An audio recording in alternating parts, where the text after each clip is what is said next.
কথা মনে রেখো যে শেষকালে ভীষণ সময় উপস্থিত হবে। মানুষ কেবল নিজেকেই ভালোবাসবে, টাকার লোভী হবে, গর্ব করবে, সবাইকে তুচ্ছ করবে, সকলের দুর্নাম করবে আর মা বাবার অবাধ্য হবে। তারা অকৃতজ্ঞ ও ভক্তিহীন হবে। তাদের মধ্যে স্নেহ ভালোবাসা থাকবে না, আর তারা ঝগড়া করে আপোস করবে না। তারা পরের নিন্দা করবে, নিজেকে দমন করতে পারবে না, নিষ্ঠুর হবে আর যা ভালো তা ঘৃণা করবে।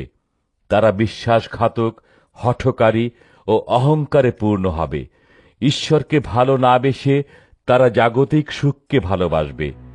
বাইরের চেহারা দেখলে মনে হবে যেন ঈশ্বরকে তারা কত না ভক্তি করে, কিন্তু আসলে ঈশ্বর ভক্তির শক্তিকেই তারা অস্বীকার করে। এই রকম লোকদের কাছ থেকে দূরে থেকো।